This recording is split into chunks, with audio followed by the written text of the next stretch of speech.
Le podcast du Centre national du livre aime les écrivains, qui débarquent dans les grands entretiens pour faire entendre leur voix unique.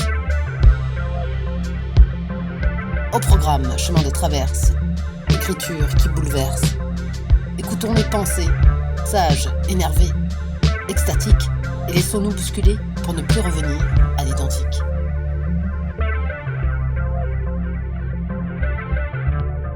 Le roman de Barbara Israël, La beauté des ruines, publié aux éditions Flammarion, nous raconte l'histoire de Moïse et Antoine, un couple uni par une esthétique commune, façonné par les livres, la musique, la fête, la rigolade, les engueulades, depuis 30 ans.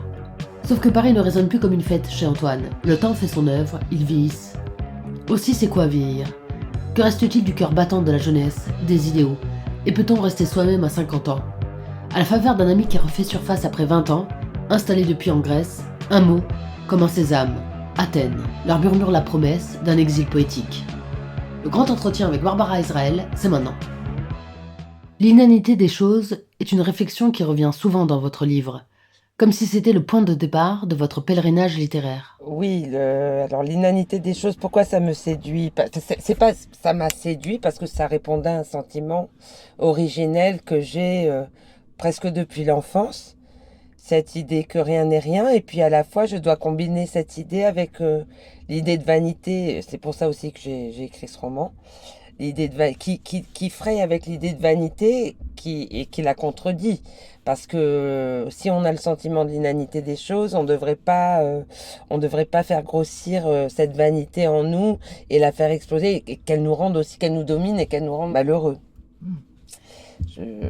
D'un point de vue littéraire. Alors d'un point de vue littéraire, parce que je suis allée directement, j'ai beaucoup lu les écrivains. J'ai été formée avec les écrivains américains. Je suis une fille des années 80, comme Fante, comme Bukowski. Et alors ces gens-là, ils avaient cette esthétique de la chute qui me plaisait beaucoup, que je trouvais éminemment poétique. Évidemment, le bonheur n'a rien à dire, c'est toujours la même chose. Et j'ai toujours beaucoup de tendresse pour cette esthétique de pas du malheur, mais de la chute, de la fêlure, mais qu'on trouve aussi chez des écrivains qui sont plus objectivement plus flamboyants, dont la vie a été plus flamboyante avec Fitzgerald. Mais il y a cette idée dans la littérature qui est très importante pour moi, de la fêlure. Si un écrivain n'est pas fêlé, pas brisé, faut pas exagérer, je pense qu'il n'a pas grand-chose à raconter du coup. Voilà. C'est un terreau, l'inanité, le fait qu'on soit un peu perdu dans ce monde comme un bateau ivre en fait, pour ne pas citer un poète, c'est pour moi tout le sujet de la littérature. Un titre, c'est important. Et est-ce qu'on peut donner un titre à sa vie ? Est-ce qu'on peut donner un titre à sa vie ? On peut donner un titre à sa vie, oui, générique. Et on peut donner des titres aux chapitres. C'est parce qu'il y a des chapitres. On sait que c'est une expérience qui finit toujours mal, la vie. Mais je pense qu'il y a des chapitres plus ou moins bons. Comme dans un livre, des tunnels, des points d'acmé. Et pour moi, j'entends souvent des gens qui disent j'ai raté ma vie, j'ai réussi ma vie, ou qui pleurent parce qu'ils ont raté leur vie. Et pour moi, c'est un tout. On peut titrer la vie comme une expérience totale, sans adjectif en fait. C'est juste une expérience qu'on doit mener le plus pleinement possible, mais sans se dire qu'elle doit être bonne ou qu'elle doit être mauvaise, sans se dire si on l'a réussi ou si on l'a raté. On ne la rate pas, une vie, on la vit. C'est vraiment le sujet aussi de La beauté des ruines.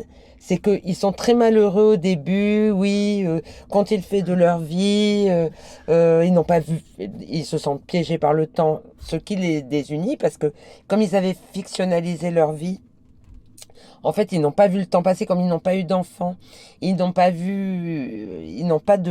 vraiment de barème, de signes qui leur disent oui, vous avez vieilli, ou le temps a passé.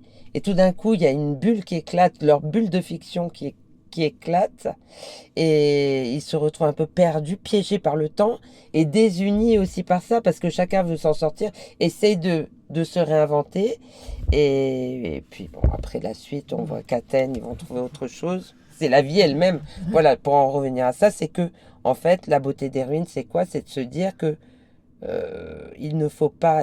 Enfin, il y a ce double concept de ce qui nous survit et de ce qui est perdu aussi. Et cette chose-là, en fait, il faut qu'elle nous apprenne à nous dire que nous ne sommes que des êtres qui faisons une expérience. Et il n'y a pas d'exigence là-dedans. Sinon, être soi-même le mieux possible. C'est un idéal de rester soi-même? Ah oui, c'est un idéal et un combat pour moi.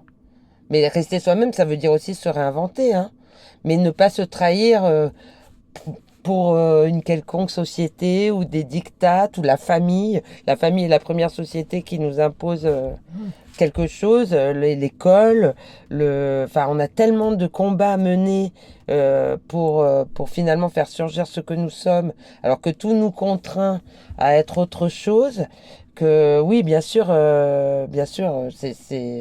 c'est pour moi, c'est le premier des postulats, la première des exigences. Et s'il y a une chose à faire, c'est ça, quoi.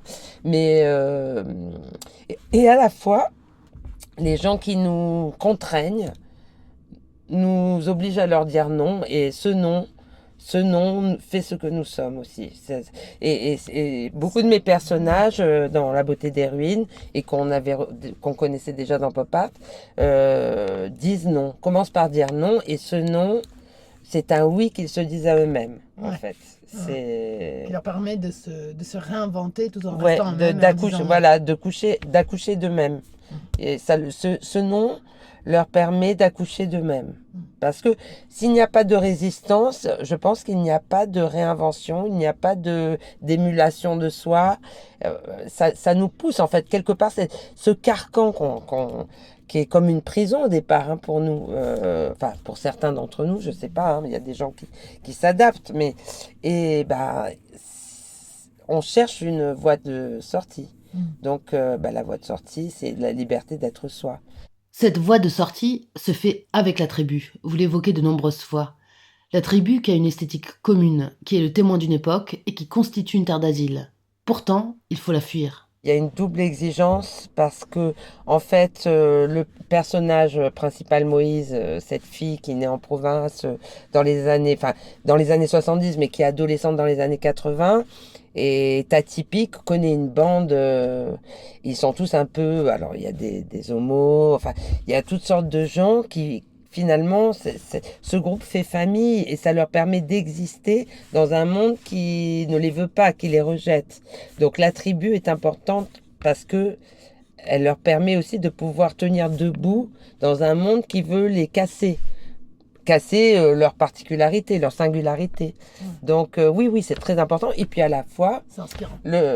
C'est complètement inspirant. Et puis après, à la fois, il faut aussi pouvoir s'en défaire parce que même dans ce groupe, il y a aussi des exigences et le groupe casse aussi l'individu. Donc il y a tout c'est un savant dosage. C'est jamais avec toi, jamais sans toi. Enfin, il y a quelque chose. Et qui est le couple aussi. C'est aussi à l'image du couple. En quoi c'est inspirant, la tribu? La tribu, c'est inspirant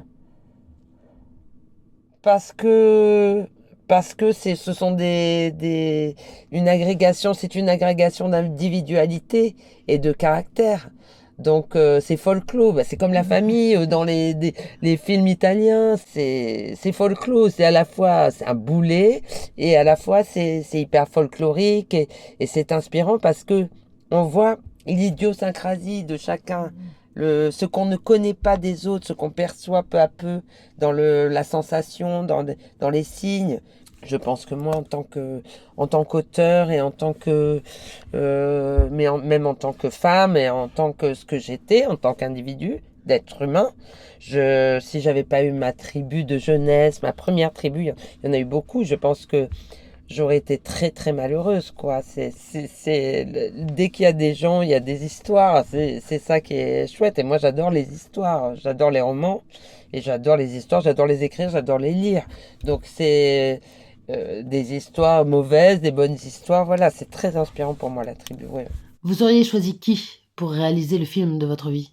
James Gray parce que j'adore son univers, voilà. Oui, oui, quelque chose comme ça, ou peut-être un Danny Boyle, parce que pour ce côté un peu pop, parce que il y a dans la bande, il y a cette esthétique dans la tribu, tu vois, il y a cette esthétique aussi pop de gens qui traînent, qui sont un peu perdus, mais à la fois qui se serrent les coudes, qui écoutent de la musique autour d'une platine et ça fait famille.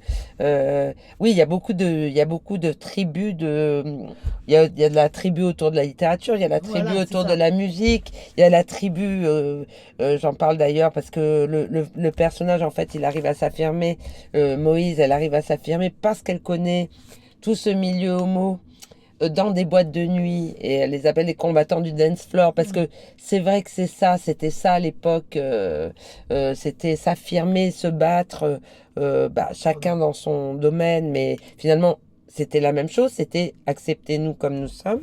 Ouais. Et sur un dance floor, ça prenait, voilà, ça prenait des airs de fête, mais le combat était néanmoins très sérieux. Et sans ces combattants du dance floor, que serait-elle devenue? Voilà, mais non, mais c'est ça. Je veux dire, donc les tribus, ça tient chaud aussi, la tribu. Ouais. Ça encombre, mais ça tient chaud. C'est un peu des affinités électives, quoi. C'est ça. En quoi la musique a-t-elle nourri votre esthétique en matière de littérature? Énormément. Énormément. Elle a nourri mon esthétique, la musique.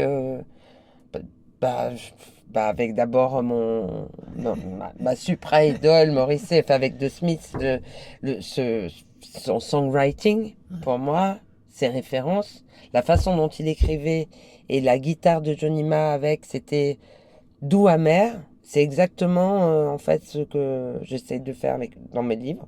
Non, mais ce que je suis en fait. Parfois, je me demande si je suis comme ça parce que j'ai été élevée au Smith ah oui, oui, complètement parce que avec cette voix, cette façon de dire les choses, cette poétique et accompagnée de cette guitare et quelque chose de très très froid et de très sucré à la fois, de très amer et de très doux. Et ça, tout ça, pour moi, c'est exactement ce que j'ai prouvé et ce qui nourrit ma vie. Et en fait, quand je parlais de mes débuts littéraire en tant que lectrice, c'est-à-dire avec Fanté, et c'est exactement ça en fait que je retrouvais. C'est-à-dire ce côté hyper dur, hyper qui est hyper âpre dans la vie et supra sucré dans la sensibilité de l'auteur. Ouais. Il y a ces attentes de pureté, d'innocence face au monde, face à une vision du monde qui est difficile. Ouais, face au monde, ouais. Et cette innocence originelle qu'on garde toujours, c'est une espèce d'enfance, d'îlot, quoi, d'enfance en nous-mêmes. C'était ça qui doit se combiner avec justement ces ruines, parce que la beauté des ruines, c'est ça, c'est les petites ruines qu'on garde en nous, les ruines de nos rêves, les ruines de nos espoirs, les ruines de notre jeunesse, oui, les ruines de l'enfance, toutes ces ruines qui composent une espèce de composite de notre identité, en fait, qui à la fois représente ce qui a été et ce qui est perdu, mais ça reste en nous et c'est quelque chose qui nous forme, qui forme notre identité. Et ça, c'est, voilà, la beauté des ruines, c'est ça, c'est de se dire que ça a été vécu, mais ça a été perdu, mais il y a quelque chose qui reste toujours de tout ça, quoi, en nous. L'enfer a-t-il besoin de la fureur de vivre? Je vous cite, page 149, quand votre personnage se remet à écrire. On ne se remet pas si facilement de sa fureur de vivre. C'est un peu le problème de ces gens. Alors, je ne sais pas si c'est une question de génération, enfin, en tout cas, de moi, de mon personnage, et des gens que je côtoyais et que je côtoie toujours. C'est que ce sont des gens qui ont prolongé un peu, qui ont tiré sur la corde jusqu'au maximum de ce que les gens appellent l'adolescence au départ furieuse. Mais c'est cette idée de pas vouloir vivre sans poésie, une poésie aussi, oui, de la fureur de vivre, hein, c'est exactement ça, comme le film, mais et on s'en remet pas quand on on a doit brûlé la vie par revenir, les deux. ouais, voilà, quand on doit revenir à quelque chose, c'est ce qui se passe pour mes personnages, c'est-à-dire, Ça eux, ils s'attire. veulent pas, ils s'accrochent, mais ils sentent que le corps, déjà, les lâche un peu quand même, parce qu'ils ont 50 ans, et que, voilà, et que aussi, une autre génération est arrivée depuis longtemps, en fait, ils pourraient presque être les grands-parents de ceux qui sortent, ils sont pas loin, et ils se retrouvent là à se dire, bon, ils sont presque exclus d'un monde qu'ils ne reconnaissent plus, quelque part, presque plus. Ça arrive, je pense, à toutes les générations, mais c'est vraiment ça. Donc, ils sont là et puis ils se retournent et puis ils ont fait, mais en fait, nous, qu'est-ce qu'on sait faire d'autre, en fait, à part ça? On n'a rien fait d'autre, enfin, pour s'animer, pour cette émulation, parce que c'est ça ils cherchent la vibration haute dans un monde qui est un peu vide. Donc, ils cherchent les émotions pleines. Donc, Peut-être qu'à 20 ans, on n'a pas conscience qu'on vit avec des émotions pleines. Peut-être c'est que ça. justement, à 20 ans, en fait, on s'en fout en fait, de Ouais, vivre ça. c'est normal. Oui, Ouais. c'est vrai. C'est tout à fait vrai. Donc, du coup, ça donne encore plus de prix quand on est vieux, quand on est plus âgé, à ce sentiment-là, parce qu'on sait que c'est un. L'heure. Ouais, et puis ouais, que c'est à l'heure et que c'est un. Non, mais à la fois, à l'heure, moi, enfin, dès que la sensation est vécue et ressentie, pour moi, c'est pas à l'heure. Même si c'est faux, c'est vrai. C'est comme dans un livre, c'est comme dans un roman. C'est faux et c'est vrai. C'est vrai et c'est faux. C'est pas grave. L'essentiel, c'est d'y croire. Mais on sent que c'est le cadeau, c'est la cerise sur le gâteau de notre vie. Enfin, c'est quelque chose pour les gens qui le veulent, hein, évidemment. Mais ce sont des gens de la nuit. Ce sont des gens qui cherchent qui cherchent la fureur de vivre. Comme d'autres vont la chercher dans la vitesse ou ils veulent vivre avec de l'adrénaline. Ils prennent de la drogue aussi pour ça. Je veux dire, c'est vieux comme le monde, quoi. L'opium, il faut un petit supplément d'âme. Voilà, parce que soi-même, comme ça, c'est compliqué. Votre style semble s'épurer au cours de votre livre. Il change. C'était voulu, conscient. Je parlais justement de cette vanité, et pour moi, c'est très important. C'est cette vanité que nous avons, et c'est pour ça la ruine nous remet à notre place. Hein. J'insiste sur ce double concept parce que c'est vraiment quelque chose qui nous survit, il y a quelque chose qui survit de nous, mais à la fois, on sera parti que les ruines seront encore là. Je veux dire, il y a quelque chose où il faut lâcher, il faut se délester de nos prétentions. Enfin, c'est un parcours initiatique, en fait. C'est le parcours initiatique. Et alors, je pense que oui, peut-être c'est très lourd au début, c'est très, je sais pas, peut-être pas le style, mais au niveau de l'atmosphère, le style, j'ai pas vraiment de recul, c'est bizarre. Au niveau de l'atmosphère, et peu à peu, je pense que les choses se délestent, l'atmosphère est plus légère. C'est une sorte d'odyssée de soi, du deuil de ce que nous aurions pu être, mais finalement qui était, comme vous disiez, là, c'est là où est le leurre. C'est-à-dire, c'est de se mettre des espèces de points qu'on devrait atteindre. Alors qu'on s'en fout Alors à que, l'époque, en quand on a 20 réalité, ans. oui, on s'en fout au début et puis on s'en fout surtout à la fin. Parce que, je veux dire, qu'est-ce qui va rester de ça en réalité?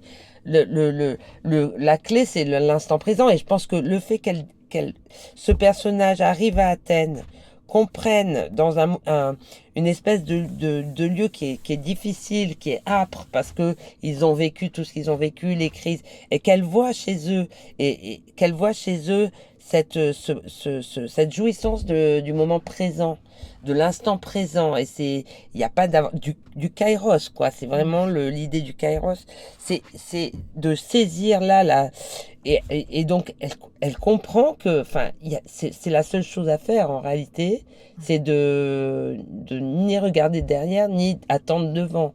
Parce que, et donc, alors bon, ça peut-être un peu cliché la Grèce, mais c'est vrai, et chez les Grecs, on le sent vraiment, cette idée de vivre maintenant, ici et maintenant, et peut-être que ça peut-être que ça s'est transmis depuis la Grèce antique et depuis les philosophes. Je suis persuadée qu'il y a quelque chose chez eux de profondément philosophique qui leur dit, malgré tout, de vivre l'instant présent.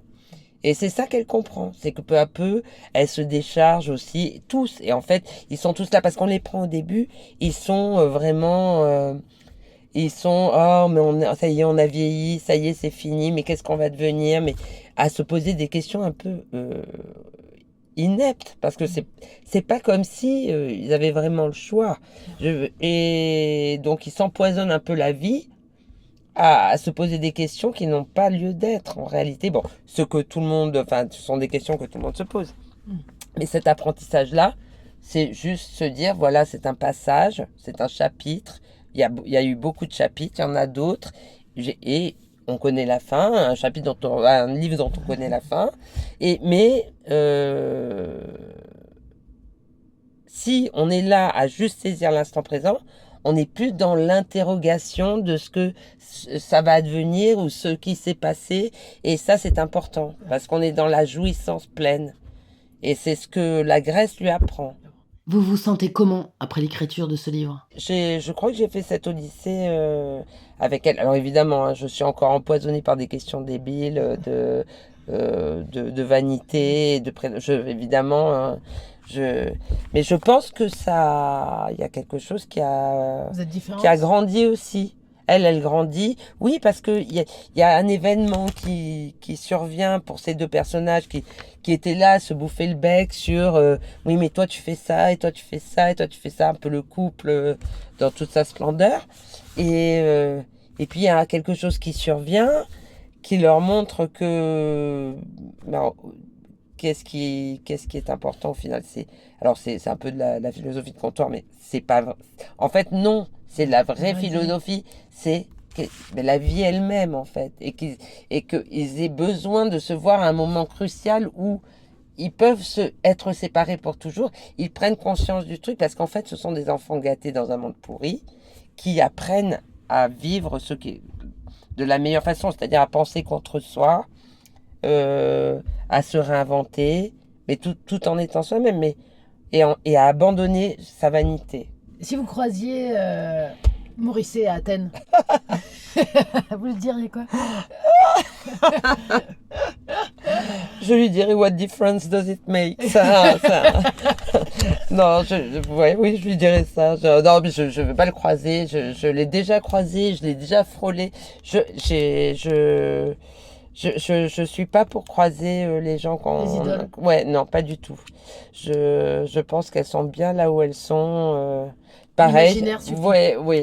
Je pense que ce qu'il a à dire à ses fans ou à des gens qui aiment, je pense qu'il le dit par ses disques et par son ensemble. Je pense que je vois pas, je serais forcément décevant. Ouais, j'ai pas de Non, fantasme. Non. Votre roman, c'est un roman d'amour? Ouais. Un grand roman d'amour. Pour moi, enfin, pas un grand roman d'amour, mais ça fait genre la fille qui fait, ouais, un immense roman d'amour. Non, oui, bien sûr. Parce que, quelle traversée, quoi, que ces deux êtres si dissemblables, et puis si atypiques, et qui se sont inventés tellement de monde, qui ont tellement fictionnalisé leur vie. Quelle traversée, de toute façon, de vivre avec quelqu'un si longtemps, Et d'avoir. et avec une envie qui survit. Et oui, mais c'est une grande déclaration d'amour, un grand roman d'amour, parce que c'est incroyable l'existence. Enfin, j'aurais jamais pu dire ça 10 ans avant, parce que j'avais même pas cette sensation du temps qui piège, qui écrase. J'avais pas cette sensation de piège avec le temps. Là, aujourd'hui, je sais, je commence à me dire, mais enfin, il est bien tard, mais je pense sérieusement à la mort. Je pense sérieusement à des choses qui vont s'arrêter. Je pense, voilà, j'ai perdu mon père. Il y a des deuils qui commencent à arriver, qui sont difficiles, où vraiment, ce n'est plus une figure poétique, la mort. C'est une figure philosophique, Oui. et philosophique qu'on doit voilà, qu'on doit. Alors évidemment, oui, c'est là tout d'un coup les choses deviennent vraiment précieuses, même si on oublie, hein. Évidemment, je suis pas tout le temps là à regarder ou même le personnage, mais il y a quelque chose quand même qui est incroyable, qui se dérobe inexorablement. Et ça, c'est pour ça que j'ai voulu faire ce roman aussi. C'est parce que ça se dérobe, mais ça reste aussi. Il y a quelque chose qui survit. À tout ça, j'en suis persuadée. Le réel, la fiction, le roman, comment vous assemblez tout ça? Je me rends compte que c'est la magie du roman. C'est qu'en fait, je ne raconte pas ma vie. C'est-à-dire que je raconte ma vie sans raconter ma vie. Ça échappe. Les personnages s'échappent complètement. Au départ, on a des modèles, évidemment. Enfin, surtout quand on fait de l'autofiction, on a des modèles. Et puis tout d'un coup, ils vivent leur vie autonome. Et c'est ça qui est incroyable. C'est que ça ne devient pas du tout quelque chose qui existe dans la réalité. Et même leurs vertus, leurs défauts ne sont plus du tout, ne correspondent plus au modèle. Ils existent par eux-mêmes et le roman est une comme disait Philippe Roth, une contre-vie. C'est ça qui est incroyable. C'est magique. Barbara, c'est parti pour la lecture. Morrissey has died well for a few minutes. Ces deux phrases interceptées sur le site du Guardian la bouleversèrent. Son émotion était exagérée. Après tout, l'article précisait que la mort du chanteur n'avait duré que 9 minutes. Faux départ. Moïse avait laissé le salon plongé dans l'obscurité par crainte de réveiller Antoine. L'écran de son ordinateur était sa seule source de lumière. Assise en tailleur près de la table basse, elle le fixait avec une sorte d'incrédulité. Elle avait souvent imaginé que la mort de Morrissey serait une tragédie pour elle. Soudain, elle réalisa qu'elle baignait en pleine confusion. Elle était rentrée à l'heure où l'ivresse se déploie sans équivoque. Elle n'aimait pas se retrouver coincée dans cette minuscule parenthèse de temps où l'on sait qu'il est trop tard pour hier et bien trop tôt pour demain. Vivre à Athènes demeurait une surprise pour elle. Elle appréciait cette pièce aux murs blancs et nus et qui avait pour seul meuble un grand lit. Deux portes-fenêtres protégées de persiennes d'un bleu qu'elle n'avait jamais vu avant lui faisaient face. Elle aimait tant ce bleu qu'elle multipliait les occasions de rester dans son lit pour le contempler. Mais la nuit, le bleu devenait d'un noir sans nuance sur lequel elle pouvait projeter ses paradis perdus. Alors elle savait qu'une autre vie allait commencer, une vie qui ne cheminerait qu'à rebours.